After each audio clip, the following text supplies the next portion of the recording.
Hello friends, hi. எல்லோரும் எப்படி இருக்கீங்க? கண்டிப்பாக நல்லா இருப்பீங்கன்னு நம்புகிறேன். ஆக்சுவலி ட்ரெயின் ட்ராவல் இருக்கறனால கொஞ்சம் லைட்னிங், கொஞ்சம் ஷேக்கிங்லாம் இருக்கும். அட்ஜஸ்ட் பண்ணிக்கோங்க. ஆக்சுவலாக பார்த்தீங்கன்னா, நாளைக்கு வந்து நான் இப்போ ஷோவே பார்க்குறது இல்லைங்க. அங்கங்கே கிடைக்கிற முக்கியமான இன்ஃபர்மேஷன்ஸு, அதுவும் நான் ஆல்ரெடி சொன்ன மாதிரி பாரு ரிலேட்டடான விஷயங்கள் இல்லை இன்னும் வந்து இந்த சேனல் வந்து பார்வை இமேஜ் டேமேஜ் பண்ண என்னென்ன பண்ணுறாங்க அப்படிங்கிறத தெரிஞ்சுக்கிறதுக்காகவாது அங்கங்கே நான் கிளிப்பிங்ஸ் கேட்குது. முக்கியமாக ஸ்பேஸில் பேசுகிறேன். நான் ஆல்ரெடி சொல்லியிருப்பேன். மிஸ் டாம் பிரேம் அப்படிங்கிறவங்க தான் வந்து பாருக்கான அந்த ஸ்பேஸில் நிறைய அவங்க பாரு ஃபேன்ஸ் எல்லாருமே பேசுவாங்க. பிரதர்ஸ் சிஸ்டர்ஸ் எல்லாருமே பேசுவாங்கன்னு சொல்லும்போது, போன சீசனில் அவங்க ஜாக்குக்கு சப்போர்ட் பண்ணாங்க. இந்த சீசனில் பாருக்கு சப்போர்ட் பண்ணுறாங்க. அவங்க சோஷியல் மீடியா இன்ஃப்ளூயன்சர் சொல்லும்போது, நான் அவங்க கூட டைரெக்டாக கான்டாக்டில் போனதில்லை. ஆக்சுவலி இது ஜாக் ஃபேன்ஸ் மீட் அப்படின்னு வரும்போதுமே ஏரில் வந்து எல்லோரும் வந்து ஜாக் கூட பேசுறதுக்கான ஸ்பேஸ் அவங்க போன வருஷம் அதான் அவங்க தான் ஆர்கனைஸ் பண்ணாங்க. நான் 2-3 வாட்டி ட்ரை பண்ணேன், எனக்கு கிடைக்கல. அதாவது ஒரு நாள் ஃபுல்லாக வந்து அவங்கவுங்க ஃபேன்ஸ் பேசுவாங்க இல்லைங்களா ஏரில். ஸோ அந்த மாதிரி வந்து 2 நாள் என்னமோ ஜாக் பேசினாங்க. நான் 2 நாள் ட்ரை பண்ணேன், எனக்கு கிடைக்கல. பட் ஆனால் அந்த மாதிரி இப்போ வெளியில் பாரு வந்தப்புறமே அந்த மாதிரி பண்ணுவாங்க, நம்ம பேசலாம், ட்ரை பண்ணலாம் அப்படின்னு நினச்சிட்டு இருந்தேன். ஸோ இந்த ரெட் கார்டு இஷ்யூ வந்ததுனால அது எல்லாமே பாருக்கு ரெஸ்ட்ரிக்டடாக இருக்கும்னு நினைக்கிறேன். இன்டர்வியூஸ் அவங்க கொடுக்குறதுலையும் செய்யறதுலையும். அதனால் அவங்க வந்து எப்பயுமே பேசுகிற மாதிரி ஸ்பேஸில் ஃப்ரெண்ட்ஸ் கூட பாரு பற்றின விஷயங்களை டிஸ்கஸ் பண்ணுறதுல கிடைக்கிற இன்ஃபர்மேஷன்ஸு, அதுக்கப்புறம் இந்த வீட்டுக்குள்ளே இன்னும் இந்த அங்கிள் டிவி என்னென்ன வேலைலாம் பண்ணுறாங்க அப்படிங்கிற விஷயங்களை மட்டும் நான் கேதர் பண்ணிருக்கேன், உங்களுக்கு ஷேர் பண்ணோம் அப்படின்ற மாதிரி. ஏன்னா எனக்கும் வீடியோஸ் போட இன்ட்ரெஸ்ட்டில் நிறைய பேர் இதை போடுங்க அதை போடுங்கன்னு. ஆக்சுவலாக பார்த்தீங்கன்னா நான் நேற்றே வந்து வீடியோஸ் போடாமல் க்ளோஷர் கொடுத்துடலாம். ஏன்னா பாரு இல்லாத ஷோக்கு என்ன வீடியோ போடுறது, பேசணுன்னா பாரு பற்றி தான் பேசணும், அவளே அந்த ஷோவில் எல்லாம் என்ன பேசுறது அப்படின்னு. ஆனால் அவள் அந்த ஷோவில் இல்லைன்னு சொன்னாலுமே அவளை பற்றி மட்டும்தான் இந்த அங்கிள் டிவி வந்து அந்த சேனல் ஓட்டிகிட்டு இருக்காங்க அப்படின்றதுக்கான எக்ஸாம்பிளாக நேற்றுமே பார்த்தீங்கன்னா 2 வாட்டி ரீடெலகாஸ்ட் பண்ணியிருக்காங்க அந்த எவிக்ஷன்னு அப்படின்னும் போது. ஏன்னா இவனுங்களுக்கு டிஆர்பி இல்லை. எப்பயுமே வீக்கெண்டில் அவளை அடித்து ரோஸ்ட் விட்டு தான் இவனுங்க டிஆர்பி எடுப்பானுங்க. அந்த டிஆர்பி இவனுங்க சாட்டர்டேவே வந்து அவளை சண்டே வீக் பண்ணாலும் சண்டே 2 நாள் வச்சு அதை ஓட்டியிருப்பானுங்க. Saturday திட்டியிருப்பானுங்க, Sunday பண்ணியிருப்பானுங்க. ரெண்டுத்தையுமே சாட்டர்டே ஒரு ப்ரொமோலே போட்டு உடச்சி விட்டானுங்க. அதுக்கப்புறம் போன டிஆர்பி எந்த அளவுக்கு போச்சு அப்படிங்கிறது அவனுங்களுக்கு தெரியும். அப்போ வந்து சண்டே வெறும் சுபிக்ஷா எவிக்ஷன் ஆகிருக்கு, அரோராக்கு டிடிஎஃப் கொடுத்துருக்காங்க. இதெல்லாம் எதுவுமே நான் ப்ரொமோ உள்ள போய் பார்க்கவே இல்லை. வெறும்னே அந்த கிளிப்பிங்ஸ் மேலே பார்க்குறோம் இல்லைங்களா, அந்த தம்ப்நெயில், அதில் தெரிஞ்ச விஷயங்கள் தான். ஏன்னா எவனும் மூஞ்சுமே பார்க்க எவளையுமே பார்க்க அந்த டிடிஎஃப்ல அந்த அரோரா வாங்குறதுல பார்த்தா வயிற்றுச்சல் ஆகும். இவன் வேறு கொஞ்சம் போய் கொடுப்பான் இந்த விஜய்ஸு. அதனால் வந்து எனக்கு சுத்தமாக பிடிக்கல, நான் எதுவுமே பார்க்கவே இல்லை. அப்படி இருக்கிற பட்சத்தில் அப்போ இவனுக்கு கண்டிப்பாக இவங்களுக்கு டிஆர்பி ஒன்றுமே வந்திருக்காது. அந்த வியூஸ் கீழே போய் பார்த்தா அந்த டிடிஎஃப் கொடுத்தது அந்த ப்ரொமோ கீழே போய் அந்த கமெண்ட்ஸ் பார்த்தாலே அவன் ஃபுல்லாக கழுவி தான் ஊற்றிருக்காங்க அவங்கவுங்க இவனை அப்படின்னு சொல்கிற பட்சத்தில் இந்த இடத்துல வந்து அப்போ இன்னும் என்ன தான் பாரு பற்றி பேசுகிறாங்க அப்படின்னு சொன்னால், பாருக்கான விஷயங்களை வச்சு தான் மிச்சம் 2 வாரத்தை ஓட்ட போகிறாங்கன்றதுல அப்சல்யூட்லி எந்த டவுட்டுமே இல்லை. அன்டவுட்டட்லி அதை மட்டும்தான், அந்த ஒரு சீப் ஸ்ட்ராட்டஜியை தான் இப்போயும் ஃபாலோ பண்ணுறானுங்க. இதுக்கு அவனுங்க வந்து இந்த ஷோவை இழுத்து மூடிட்டு போய் பாரு காலில் விழுந்து கெஞ்சி செஞ்சது தப்புனே ஒத்துக்கலாம் இந்த வேலை பண்ணுறதுக்கு அப்படின்னு தான் சொல்லணும். ஏன்னா அந்த பொண்ணு கெத்தாக என்ன கொடுத்து ரெட் கார்டு கொடுத்து அனுப்புறதுல ஒரு ஆம்பளை வீரத்தை இவர் காட்டிட்டாரு ஹோஸ்ட்டு. அவனுங்களும் சேனலும் வந்து ரொம்ப நியாயமாக இருக்க மாதிரி, எத்திக்ஸ் இருக்க மாதிரி, இப்படி ஒரு பொண்ணு பண்ணால் என்ன பண்ணுவாங்க பின்ன தள்ளி விட்டுறது அப்படி இப்படின்னு சொல்லிட்டு எல்லா சோஷியல் இன்ஃப்ளூயன்ஸ், அதாவது பிக் பாஸே பார்க்க மாட்டேன்னு சொல்கிற இன்ஃப்ளூயன்சர், ஏன் அதே சேனலில் இருக்க குரேஷி ஆகட்டும், ஏன் மதன் கௌரி வந்து விட்ட வீடியோஸ் ஆகட்டும், இவங்கெல்லாம் சேனல் ப்ராடக்ட். ஏன்பா இதே குரேஷி வந்து கண்ணில் பாருக்கு அடிப்பட்டப்போ ஏன் வாய்ஸ் அவுட் பண்ணல, சபரி சேனல் ப்ராடக்ட்னாலையா? இதே மதன் கௌரி வந்து கண்ணு விஷயத்தில் அவ்வளோ ஒரு சோஷியல் மீடியா இன்ஃப்ளூயன்சர்னால், அதே சோஷியல் மீடியாவில் வந்துட்டு கண்ணுக்கான விஷயங்கள் கிளிப்பிங்ஸ் பார்த்தா அவர் ஏன் அப்போ வாய்ஸ் அவுட் பண்ணல, சபரி சேனல் ப்ராடக்ட் தான் அப்படிங்கிற மாதிரி தான் எனக்கு தோணுச்சு. இன்ஃபேக்ட் இன்னும் கேட்டால் குரேஷிலாம் வந்து இந்த சீசனில் உள்ளே வருவார், மதன் கௌரி 2-3 வாரமாக 2-3 சீசனாகவே கூப்பிட்டுக்கிட்டே தான் இருக்காங்க, அவர் வரமாட்டார்னு சொல்கிறப்போ பிக் பாஸ் பற்றின நாலேஜ் இருக்கும். அவங்க ஃபாலோ பண்ணலைன்னு சொன்னாலுமே அவங்க சீக்ரெட்டாக ஃபாலோ பண்ணால் யாருக்கு தெரிய போகுது, இல்லை பார்த்துட்டு அதை பற்றி பேசுகிறேன்னா யாருக்கு தெரிய போகுதுன்ற மாதிரி தான் பிக் பாஸ் ஷோ பொறுத்த வரைக்கும்.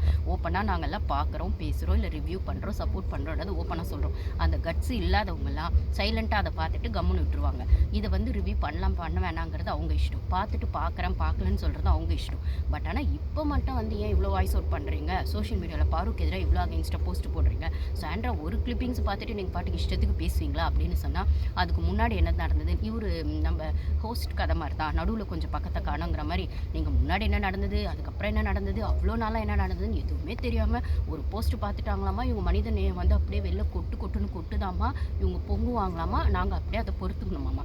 ஏன்பா அது என்ன டாஸ்க்கு, என்ன நடந்துச்சு, முன்னாடி என்ன நடந்துச்சு, அப்புறம் என்ன நடந்துச்சு, அதுக்கு நடுவில் என்ன நடந்துச்சு, இல்லை அத்தனை வாரமாக அங்கே அந்த நடக்கிறதுக்கான ஆக்ஷன் ஒன்று நடந்திருக்கும், அது என்ன நடந்துச்சு, அதெல்லாம் எதுவுமே தெரியாமல் பார்த்தோம் பேசணும்னா. அன்றைக்கும் தானே பாரு கண்ணை பார்த்துருப்பீங்க, 2 வாரமாக அந்த பொண்ணு அந்த கண்ணோட தானே சுற்றிட்டு இருந்தேன், மாஸ்க் போட்டால் சுற்றிட்டு இருந்தது, இல்லை கண்ணில் கூலிங் கிளாஸ் போட்டு சுற்றிட்டு இருந்துச்சா. இந்த விஜேஎஸ் வந்துட்டு கூலிங் கிளாஸ் போட்டு எமோஷன்லாம் கண்ட்ரோல் பண்ணுற மாதிரி அதே கண்ணோட தான் டாஸ்க் பண்ணா, அதே கண்ணோட தான் சாப்பிட்டா, அதே கண்ணோட தான் அந்த வீட்டில் எல்லாருக்கிட்டையும் பேசி பழகுனா. கண்ணில் தண்ணி வந்துக்கிட்டே இருந்துச்சு, கண்ணில் அந்த கட்சி வச்சு தொடச்சிக்கிட்டே இருந்தா. ஒரு ஐ சர்ஜரி பண்ணுறவங்களுக்கு தெரியும் அந்த கண் எவ்வளோ ஷேக் ஆகாமல் எப்படி பார்த்துக்கணும், அந்த ஃபுட் ஹேபிட்ஸ் எவ்வளோ கான்ஷியஸாக இருக்கணும், அந்த கண் வந்து அந்த நர்வ்ஸ் எவ்வளோ சாஃப்டாக பார்த்துக்கணும் அப்படிங்கும்போது அந்த பொண்ணுக்கு கண் இன்ஃபெக்ஷன் அளவுக்குலாம் போயிடுமோ, அந்த பொண்ணு கேம் விட்டு வெளில வந்துடுவாளோ முடியாமலாம் நாங்கள் யோசிச்சப்போ அந்த கண்ணோடய அந்த வீட்டில் சாமான் தேய்ச்சது முதல் கொண்டு, வீட்டு வேலை இல்லை செஞ்சது முதல் கொண்டு. அப்போ கூட இதே வக்கரனும் எவ்வளோ பிரச்சனை பண்ணாங்க, சாமான் தேய்க்க மாட்டேன்னு சொன்னதுக்கணும். ஏன் சாமான் தேய்க்கிறேன்னு சொன்னான், கிச்சனில் வேலை செய்கிறேன்னா, ஆனால் வெறுமனே கெமிக்கல் டிபார்ட்மெண்ட்டில் இருக்க க்ளீனிங் டிபார்ட்மெண்ட் வேலைகளை மட்டும் செய்ய மாட்டேன், அதை செய்யக்கூடாதுன்னு சொன்னாங்க டாக்டர். ஏன்னா கெமிக்கல்ஸ் எதாவது கண்ணில் பட்டுரும் சூப் அப்படின்னு இருக்கிறதால எஃப்ஜியும் வக்கரனும் அவ்வளோ குதி குதிச்சாங்க. இந்த அலர்ஜி இருக்கிற இந்த வக்ரனுக்கு சாமானே தேய்க்க முடியாதுன்ற விஷயமே அதுக்கப்புறம் 2 வாரம் கழிச்சு தான் தெரியும். அதுக்கு வக்காலத்து வாங்கிட்டு அவன் வந்தான் அந்த விஜேஸ். அந்த அரோராக்கும் அலர்ஜி இருக்குன்னு சொல்லி அலர்ஜி இருந்தால் க்ளவுஸ் போட்டு வேலை செய்யுங்க, இல்லை வேலையை செய்யலைன்னா அதுக்கு எதுக்கு பிக் பாஸ் வரீங்க, அப்போ வேலை செய்யாமல் இருக்க பிக் பாஸ் வரதுக்கு உங்களால் முடியும்னா பாரு மட்டும் வேலை செய்யலைன்னு அந்த வெசல் வாஷிங்க்கு அத்தனை ஒரு 2 நாள் ஃபுல்லாக அந்த வீக்கெண்ட் ஆனாலே ஏதோ ஒரு காரணம் வச்சு பக்கெட் விஷயத்துக்கு அடிப்பீங்க, சாமான் தேய்க்கிற விஷயத்துக்கு அடிப்பீங்க, மைக் விஷயத்துக்கு அடிப்பீங்கன்னு அவ்வளோ அடின்னு அடிச்சுட்டு இப்போ ஒன்றுமே இல்லாத சாண்ட்ரா விஷயம் போட்டோன்னே நாங்கள் கேட்குறோம், சபரி என்ன ஃபோர்ஸாக அவளை தள்ளி விட்டான், அந்த ஷோல்டரில் தள்ளினதாகட்டும், அதுக்கப்புறம் அதை பற்றி பிரவீன்ராஜுமே வெளில பேசியிருப்பார், அந்த ஷூ கல்லில் மிதிச்சதாகட்டும், அப்படி தள்ளி விட்டுருக்கானே. அப்போ அந்த ஃபோர்ஸில் அந்த பொண்ணு போய் விழுந்தது உங்கள் யாருக்கும் கண்ணுக்கு தெரியலையா, அந்த விழுந்தும் போது அவள் கண்ணில் ஆல்ரெடி அடிபட்டுருந்துச்சு. அப்போ ஏற்கனவே அடிபட்டிருக்க பொண்ணு, அந்த அடியும் நீ தான் அடிச்சிருக்க, அது ஆக்சிடென்ட்டு சரி ஓகே டாஸ்க் வகையில் நடந்துச்சு, அந்த பொண்ணு பெருசுப்படுத்தலை. அப்போ எவனாச்சும் வந்து ஏன்டா சபரி ஏற்கனவே நீ வந்து அட்டாக் பண்ணதுனால அவளுக்கு கண்ணில் அடிபட்டு, அதையும் மாரி இந்த தள்ளு அவளை தள்ளுறியே, அவளுக்கு முகத்தில் இன்னும் ஸ்ட்ராங்காக அடிபட்டுச்சுன்னா அவளும் ஒரு பொண்ணு தானே, ஏன் இன்னைக்கு சாண்ட்ரா மட்டும் தான் பொண்ணா, அவள் பாரு இன்னொரு வீட்டுக்கு பொண்ணு இல்லையா, அவள் ஒரு அம்மாவுக்கு பொண்ணு இல்லையா, அவள் ஒரு அண்ணனுக்கு தங்கச்சி இல்லையானும் போது அன்றைக்கி எங்கடா போனீங்க நீங்களா. நாங்கள் 90 நாளாக ஷோ பார்த்துட்டு 24 ஹவர்ஸ் பார்த்துட்டு ப்ரொமோ பார்த்துட்டு இல்லை அதில் இருக்க ஹிடன் அஜெண்டா பார்த்துட்டு ஹிடன் பாலிடிக்ஸ் பார்த்துட்டு எல்லாத்தையும் நாங்கள் பேசிட்டு இருப்போம், நீங்கள் ஒரு நிமிஷம் கிளிப்பிங்கை பார்த்துட்டு வந்து அப்படியே ரொம்ப நியாயம் மாதிரி பேசுறதுக்கு வந்துடுவீங்களா அப்படின்னும் போது வெளில கிளிப்பிங்ஸ் போட்டிருக்க வியானா இதில் ஓரளவுக்கு நியாயமாக போட்டிருந்தாங்க. இந்த மாதிரி டாஸ்கில் எல்லாமே வந்து அந்த வீட்டில் அக்ரெசிவாக தான் நடக்குது, இப்போ மட்டும் எதுக்கு இதை பேசுகிறீங்கன்னு ரொம்ப நியாயம் மாதிரி வெளில பேசுகிறாங்க. நான் ஏற்கனவே வியானாவோட வீடியோஸு ஷார்ட்ஸ்லாம் ஆல்ரெடி நான் ஷேர் பண்ணியிருப்பேன் எல்லாருக்கும், அதாவது என் வீடியோஸ் ஃபாலோ பண்ணுறவங்களுக்கு தெரியும், ஷார்ட்ஸும் நான் போடுறேன், புதுசாக வரவங்களுக்கு சொல்கிறேன் சப்ஸ்கிரைபர்ஸு, நான் ஷார்ட்ஸும் போடுறேன், ஷார்ட்ஸ் வீடியோஸ் ரெண்டுமே போடுவேன். பட் ஆனால் அதே டைமில் ஷார்ட்ஸ் வந்துட்டு நான் தனியாகவும் ஷார்ட்ஸ் பேசுவேன், இல்லை வீடியோஸில் இருக்கிற அந்த கிளிப்பிங்ஸை மட்டும் ஷார்ட்ஸாக கட் பண்ணி போடுவேன். லென்த்தாக ஒரு வீடியோ போட்டுட்டு நிறைய பேர் லென்த்தாக போட்டால் பார்க்க முடியல ஷார்ட்டாக போடுங்கன்னு சொல்கிறதுனால அந்த வீடியோஸையும் நான் வந்து கொஞ்சம் பிட்ஸ் அண்ட் பீசஸாக வந்துட்டு வீடியோஸாக கட் பண்ணி போடுவேன். அப்படின்னு சொல்லும்போது வியானா வந்து என்ட்ரி ஆனனால நான் சொல்லுவேன், சுபிக்ஷா மாதிரி வியானா வந்து கன்னிங் கிடையாது, ஆனால் ஸ்மார்ட் அண்ட் கிளவர், இன்னசென்ட் கிடையாது. அவங்க கேம் அங்கங்கே வியானா ஹேட்டர்ஸ் நிறைய பேர் இருந்தாங்க அப்போ. ஸோ நான் சொன்னது அங்கே வாய்ஸ் அவுட்டே பண்ணப்படலை. மோஸ்ட்லி என் சேனல் சின்ன சேனல் வாய்ஸ் அவுட் ஆகுது, அதையும் மீறி சுபிக்ஷாக்கு இருந்த சப்போர்ட் கூட வியானாக்கு இல்லை அப்படின்னு சொல்லும்போது, ஆனால் அவங்க எடுத்து வைக்கிற பாயிண்ட்ஸ் எல்லாம் கரெக்டாக தான் ஓரளவுக்கு எடுத்து வைப்பாங்க அப்படின்னு சொல்லும்போது, அவங்க இன்டர்வியூ முடிச்சுட்டு இன்டர்வியூவில் அவங்க வெளில வந்து சொன்னதுமே பாரு தான் கேமர், மற்றவங்கெல்லாம் வந்து விக்ரன்லாம் வந்து கன்னிங்கு, சுபிக்ஷாலாம் கன்னிங், நான் உள்ளே போனால் அவங்கள தான் ஃபஸ்ட்டு கொஸ்டின் பண்ணுவேன், பாரு அந்த வீட்டில் இல்லைனா இந்த ஷோவே இல்லை அப்படிங்கிற மாதிரிலாம் கரெக்டாக பேசியிருப்பாங்க. இப்பயுமே இந்த ரெட் கார்டு இஷ்யூக்கு அவங்க சொன்ன விஷயங்கள் இந்த மாதிரி வந்து இந்த மாதிரி டாஸ்க் நிறைய வாட்டி நடந்திருக்கு, நிறைய பேர் அக்ரெசிவாக வந்து அட்டாக் பண்ணப்பட்டிருக்காங்க. இவரெல்லாம் வினோத்தெல்லாம் துஷார் அப்படியே அட்டாக் பண்ணியிருப்பார், அதுக்கப்புறம் அதே வினோத் வந்து கனியை அட்டாக் பண்ணியிருப்பார், கால் இதுவாயிருக்கும். பிரவீனை வந்து ஒரு இதே சபரியும் பிரவீனும் வந்து அந்த ஹேட் டாஸ்க்காக சம்திங் லைக் நடக்கும்போது அப்படி இடிச்சிட்டு இருப்பான். அவன் செஸ்ட் பெயின் வேணால் 2 நாள் வந்து அவன் ரொம்பவே வலி இருந்துகிட்டேன்னு சொல்லிட்டே இருந்திருப்பான். பிரவீன் நான் கேட்டால் சபரி அட்டாக் பண்ணிட்டான், சரி ஓகே ஆனால் டாஸ்க்கு நான் ஸ்போர்ட்டிவாக விட்டுட்டேன்லாம் சொல்லியிருப்பார் பிரவீன். ஏன்னா அப்போ வந்து பிரவீன் வந்து அந்த வாரம் கேப்டனாக இருந்திருப்பாருன்னு சொல்லும்போது நிறைய விஷயம் அவங்க வந்து எக்ஸாம்பிளாகவே சொன்னாங்க. இதெல்லாம் நடந்திருக்கும் போது இப்போ இதை மட்டும் எதுக்கு பெருசு பண்ணி எக்ஸக்ரேட் பண்ணுறீங்க, நீங்கள் வான் பண்ணணும்னா அப்பயே பண்ணியிருந்தீங்கன்னா இவ்வளோ தூரம் இது வந்திருக்காது. ஸோ வான் பண்ணாதது உங்கள் தப்புன்னு சொல்லும்போது இதை மட்டும் நீங்கள் பெருசாக்கக்கூடாது. அவ்வளோ கிளியர் கட்டாக வெளியில் பேசின வியானா, நாளைக்கு வியானாவும் பிரவீனும் இப்போ உங்களுக்கு வந்து இங்கே யோசனால நான் சண்டே ஈவினிங் பேசுகிறேன், அங்கே மண்டே மார்னிங் ஏர்லி மார்னிங் ஆயிடுச்சு இல்லைங்களா, ஸோ இந்த வீடியோ வரும்போது உங்களுக்கு எப்படியும் எபிசோட் லைவ் கூட போயிட்டுருக்கும், டெலகாஸ்ட் ஆகிருக்கும் ஆல்மோஸ்ட். பிரவீனோ வியனாவோ என்ட்ரி கொடுக்க போகிறதாவும், அந்த என்ட்ரியில் திருப்பி பாருக்கு ரெட் கார்டு கொடுத்தது கரெக்டு தான் அப்படிங்கிற மாதிரி அவங்க நரேட்டிவ் செட் பண்ணி உள்ள டீம் அனுப்புகிறாங்க. அதாவது வெளில எந்த அளவுக்கு பாருக்கு சப்போர்ட் பண்ணியோ இல்லை நியூட்ரலான ஒரு நியூட்ரல் ஒப்பீனியன் சொல்கிறவங்க பாரு சப்போர்ட்டர்ஸ் தாங்க தெரிவாங்க.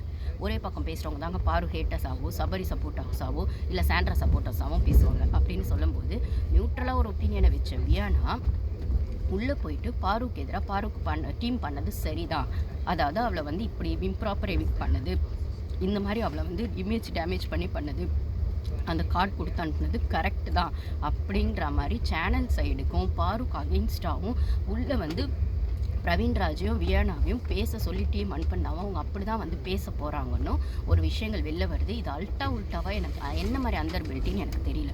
வெளில பேசின வியானா எப்படி அதுக்கு அவங்களுக்கு இஷ்டம் இல்லைன்னா அவங்க உள்ளே வரலான்னு கூட சொல்லியிருக்கலாம். ஆனால் உள்ளே போயிட்டு இது ஏன் இப்படி அப்படியே மாற்றி பேச போகிறாங்க, நிஜமாகவே அப்படி தான் பேச போகிறாங்களான்னு தெரில. ஆனால் அவங்கள அப்படி ஃபோர்ஸ் பண்ண போகிறாங்க அப்படிங்கிற மாதிரி ஒரு விஷயம் வருது. பிரவீன்ராஜ் வந்து பெருசாக இதை பற்றி என்ன பேசினாரு நான் வெளியில் பார்க்கலாம். ஆனால் திவாகர் வந்து பாருக்கு சப்போர்ட் பண்ணி தான் பேசினார். அகெயின் பாரு இல்லாத இடத்துக்கு திவாகர் போவாரான்னு எனக்கு தெரியல. ஆனால் வந்து இதில் டீம் என்ன பண்ணுவாங்கன்னா வராங்க வரல அப்படிங்கிறது மாரி நீங்கள் வந்தீங்கன்னா தான் உங்களுக்கு சேலரின்னு ஒன்று பண்ணுவாங்க. இல்லை வந்தும் நீங்கள் இதை இப்படி தான் பேசணும், ஏன்னா வெளி விஷயங்களை உள்ளே சொல்கிறது தான் இந்த விஷயம். இந்த சேனலோட விஷயங்கள் சொல்லும்போது வெளியில் இப்படி தான் இருக்குன்னு நீங்கள் உள்ள கண்டஸ்டன்ஸ் கிட்ட கன்வே பண்ணணும். அதுதான் மக்களுக்கு போய் ரீச் ஆகணும். மறுபடியும் மக்களை முட்டாளாக்க தான் ட்ரை பண்ண போகிறாங்க அப்படின்னு சொல்லும்போது பிரவீன்ராஜும் வியானாவும் திருப்பி உள்ள போய் பாரு பண்ணது டீம் பண்ணது சரிதான் பேச போகிறாங்கன்னா இன்னும் என்னென்ன வேலை தான் இந்த அங்கிள் டிவி வந்து பாருக்கு எதிராக பண்ணுவாங்க அப்படின்னு தெரியல.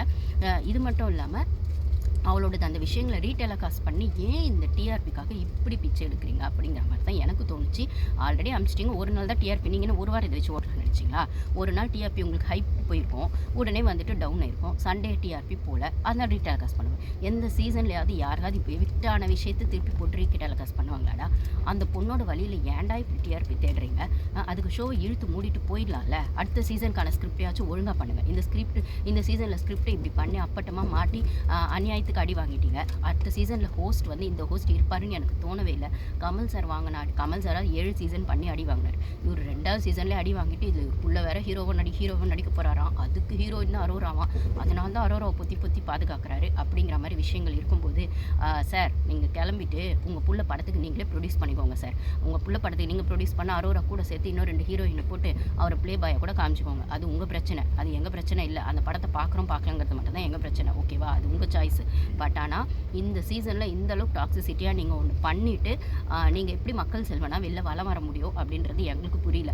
ஆனால் பண்ணதையும் பண்ணிவிட்டு அது சும்மா இல்லாமல் இன்னுமே பண்ணது சரிதான் நியாயப்படுத்துறதுக்கு இன்னும் எவ்வளோ சார் பண்ணுவீங்க அப்படிங்கிற மாதிரி ஒரு கேள்வி இருக்குன்னா பத்தாக்குறைக்கு இந்த வியானா பிரவீனும் வேறு என்ன பண்ண போகிறாங்கன்னு தெரில.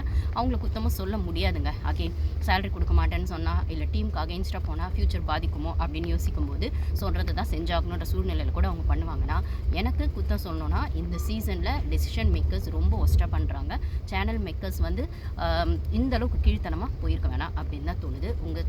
அதே மாதிரி எனக்கு வந்து என்னோடய சின்ன சேனல் நான் சொல்லும்போது ப்ரொமோ எப்போ வந்து அவளுக்கு வந்து எவிக் பண்ண போகிறாங்க அப்படின்னு ப்ரொமோ வந்துச்சோ அப்போத்துலேருந்து என் சேனலே சப்ஸ்கிரைபர்ஸ் வியூஸ் எல்லாம் ஜாஸ்தியாக போகுதுன்னும் போது என்னோடய சின்ன சேனலுக்கே இவ்வளோ சப்போர்ட் பாருவோட ஃபேன்ஸ் வந்து பண்ணுறாங்கன்னா பாரு வந்து எல்லாருக்கும் அகெயின்ஸ்டாக திருப்பி விட்டு பாரு மாதிரி ஒரு பொண்ணு வந்து இந்த சொசைட்டிக்கு வந்து தேவையே இல்லை அப்படிங்கிற மாதிரி எல்லா சோஷியல் மீடியா இவளுக்கு எதிராக திரும்பும்போது பாருவை புரிஞ்சுக்கிட்ட ஒரு சிலரும் இருக்காங்க. பாருவோட கேமை ஸ்போர்ட்டிவாக பார்க்குறவங்களும் இருக்காங்க. எய்தர் பாய் ஆர் கேர்ள் அப்படின்னும் போது ஜெண்டர் பயாஸ்ட் இல்லாமல் அவள் கேமை சப்போர்ட் பண்ணுற லேடிஸ் இருக்காங்க, பிரதர்ஸ் இருக்காங்க சொல்லும்போது எப்படி நீங்கள் வந்து சொசைட்டி மொத்தத்தையும் வந்துட்டு கண்ணை மூடிட்டு நாங்கள் சொல்கிறத நம்பி ஆகணுன்ற மாதிரி ஒரு விஷயத்தை செட் பண்ணுறீங்க அப்படின்னும் போது அது அந்த ஷோவோட எத்திக்ஸை எந்த லட்சத்தில் காட்டுது அப்படிங்கிற மாதிரி இருக்குது.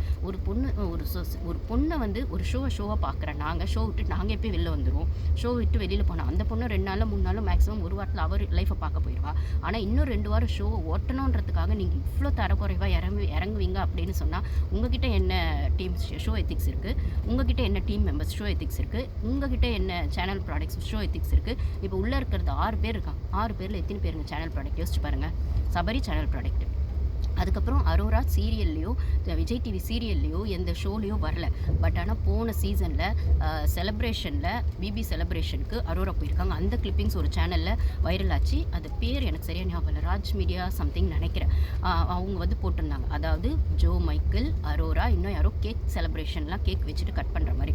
அது பிபி செலிப்ரேஷனா வேற ஏதாவது விஜய் டிவி ஈவென்ட் செலிப்ரேஷனான்னு தெரியல. ஸோ அதனால தான் ஜோ மைக்கேல் வந்து அரோராவிடவும் அரோரா பெஸ்ட்டுன்னு வெளில கூவிட்டு இருக்காரு போல. வாங்கின காசுக்கு மேல கூவிட்டுருக்காருன்னு நினைக்கிறேன். அப்படி இருக்கிற பட்சத்தில் சபரி சேனல் ப்ராடக்ட்டு அரோராவை டேரெக்டாக நம்ம சேனல் ப்ராடக்ட்லனாலும் இன்விசிபிள் அவங்க சேனல் ப்ராடக்ட் அது அரோராக்கு சொம்பு தூக்குற விஜேஎஸ் மூலமே உங்களுக்கு தெரிஞ்சிருக்கும் அப்படின்னு சொல்லும்போது அதுக்கு